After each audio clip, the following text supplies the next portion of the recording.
जय हिंद स्टूडेंट्स, स्वागत है आप सभी का डीसी मैथ्स पे। मैं हूं राकेश कुमार और जैसा कि आपको पता होगा कि डीसी मैथ्स पार्ट पे हम आपके लिए प्रोवाइड कर रहे हैं सीजीबीएसई क्लास 10th के मैथ्स का सोल्यूशन चैप्टर वाइज। और इसी कड़ी में हम पहुंच चुके हैं चैप्टर नंबर 2 पे, जिसका नाम है दो चरों का रैखिक समीकरण, linear equation in two variables. Students, किसी के साथ यदि आपको लंबा समय व्यतीत करना है तो उसके बारे में जान लेना बहुत आवश्यक होता है। चूँकि यह चैप्टर नंबर 2 हमारे लिए इतना इम्पॉर्टेंट है, बहुत ज़्यादा इम्पॉर्टेंट है। 6 मार्क्स के क्वेश्चन, जैसा कि आपको पता होगा किस यूनिट से आना है, तो इस यूनिट के ये जो चैप्टर नंबर 2 है वहाँ से बहुत चांस है और हर साल यहाँ से पूछे जाते हैं। तो हमारे लिए बेहतर यही होगा और मानना भी मेरा यही है कि इसके पहलुओं को थोड़ा समझ लेते हैं। यदि आप इस इंट्रोडक्शन में अपना समय व्यतीत करते हैं तो मेरा मानना है कि आप आगे आने वाले सफ़र को बड़े ही आसानी से और आनंदपूर्वक आप बिताएंगे।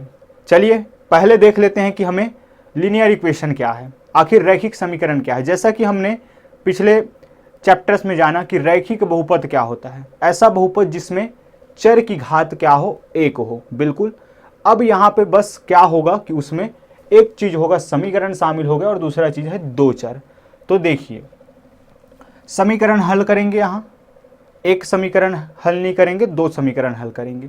तो पहला का स्वरूप कुछ इस प्रकार होगा। अगर मैं फॉर्म की बात करूं, फॉर्म की या रूप की बात करूं, समझने के लिए हम लिख लेते हैं। तो a1x plus b1y plus c1 equal to 0, अगर इक्वेशन नंबर 1 है। इसी तरह हमारे पास होगा a2x plus b2y plus c2 equal to 0, equation number 2। इस रूप में हमें इक्वेशन मिलने वाला है। आप देख सकते हैं कि यहाँ x y, यहाँ भी x और y, दोनों में x और y क्या है, हमारा चर है, वेरिएबल है, जिसकी घातें क्या हैं, एक हैं। चलिए अब इसके कुछ और बातों को पुनः हम रिवाइज कर लेते हैं, या जो स्टूडेंट इसी वीडियो लेक्चर को देख रहे हों उसको भी ये पता हो, क्योंकि इक्वेशन हम पढ़ने वाले हैं। तो आपको पता होगा कि इक्वल का साइन, ये एक पक्ष होता है, ये दूसरा पक्ष होता है, ये लेफ्ट हैंड साइड, ये राइट हैंड साइड, सबको पता है। इसमें से अब जो बातें मेन हैं वो है आपका x और y क्या है। पहली चीज, यहाँ x व y क्या है, चर हैं, क्या है, वेरिएबल हैं। चर क्या होते हैं, जिनका मान वैल्यू फिक्स नहीं होता। आज अगर इस कंडीशन पे मैं x और y का मान 3 और 4 लेके आता हूँ स्टूडेंट, तो ज़रूरी नहीं है कि ये किसी और कंडीशन पे भी 3 और 4 ही दे, हो सकता है इनका जो वैल्यू है वो चेंज हो जाए। यही होता है चर, वेरिएबल, वेरी करेगा ये। और चर, अचर क्या होता है, अचर। आज इस केस पे जो 3 है, ये यहाँ अगर मैं 3 लिखता हूँ वो यहाँ के लिए भी 3 ही होगा। अगर आप कहीं और जाके उस 3 को उसी तरह लिखते हैं या उसी तरह बोलते हैं, इस्तेमाल करते हैं, तो 3 3 ही रहेगा, मतलब उसका वैल्यू फिक्स्ड है। अचर पद होता है वो कांस्टेंट टर्म होता है।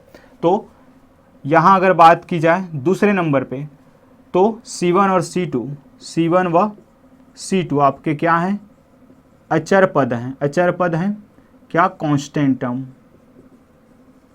कांस्टेंट टर्म है। अब तीसरी चीज, A1, B1 व A2, B2, ये क्या है, ये हैं आपके चरों के गुणांक। चरों के गुणांक क्या है स्टूडेंट, चरों के गुणांक, coefficients of variables, coefficients of variables. जैसे कि अगर A1 की बात की जाए तो ये x का गुणांक A1, y का गुणांक B1 पहले समीकरण में, x का गुणांक A2 दूसरे समीकरण में और y का गुणांक B2। इतनी बातें आपको पता होनी चाहिए। साथ ही साथ एक और बातें कि ये जो हैं C1, C2, A1, B1, A2, B2, ये क्या हो सकते हैं, ये हो सकते हैं आपके रियल नंबर्स, वास्तविक संख्या, अर्थात ऋणात्मक, धनात्मक, बटे वाले जो भी हैं ये हो सकते हैं, रियल नंबर्स होंगे। चलिए ये हो गई बातें।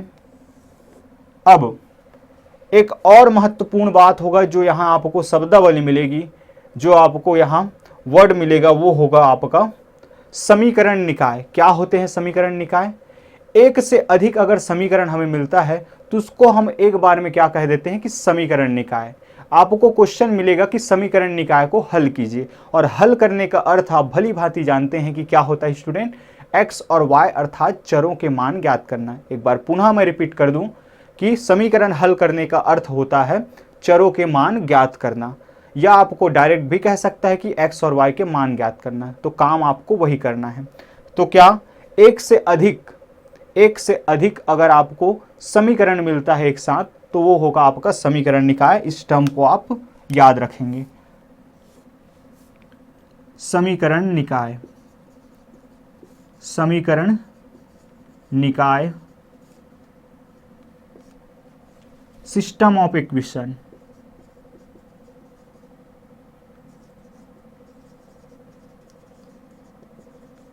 System of equation more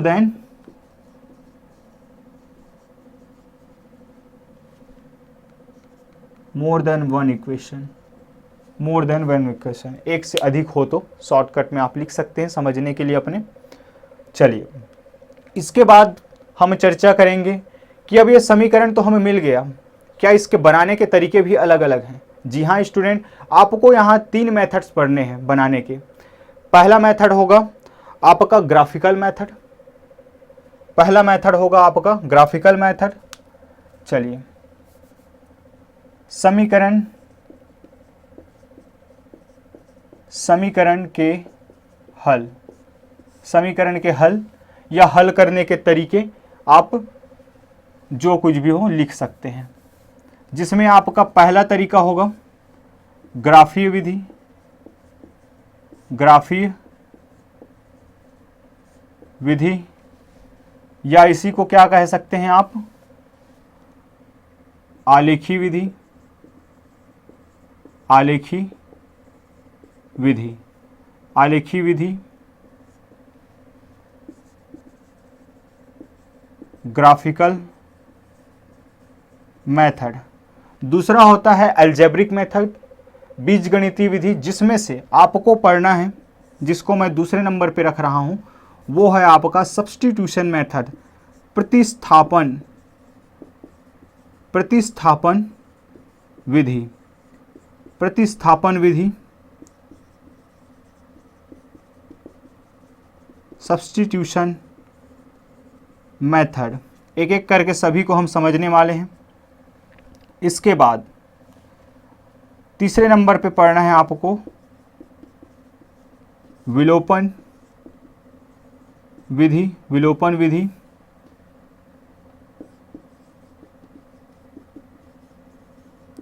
elimination method. Elimination method, ये 3 चीज़ें, ये 3 मेथड हैं जिनके आपको अध्ययन करना है। इसमें अगर बात की जाए तो ये अपने आप में एक ब्रांच है, और ये है आपका अलजेब्रिक मेथड का रूप, जिसमें पहले नंबर पर होता है सब्स्टिट्यूशन मेथड, प्रतिस्थापन विधि, दूसरे नंबर पे होता है विलोपन विधि, और तीसरे नंबर पर होता है क्रॉस मल्टीप्लिकेशन, तिर्यक गुणा करने वाला मेथड। तो चलिए, अब इतनी बातें जान लेने के बाद हम अब देखने वाले हैं ग्राफीय विधि। सीधे मुद्दे पे आते हैं और थोड़ा चर्चा करते हैं ग्राफीय विधि के बारे में। स्टूडेंट, आपको ग्राफ बनाने के बारे में पता ही होगा। एक y एक्सिस होगा, एक x एक्सिस होगा, एक y एक्सिस होगा, एक x एक्सिस होगा, और x एक्सिस पे कौन से वेरिएबल्स कौन से वैल्यूज़ ली जाएंगी, y एक्सिस पे कौन से वैल्यूज़ ली जाएंगी, इन सब की चर्चाएं हम आगे करेंगे। उससे पहले कुछ और जानकारियां होंगी जिनको अब हम इस पूरे मेथड के अध्ययन के दौरान करने वाले हैं। तो आइए देखते हैं ग्राफिकल मेथड क्या होता है।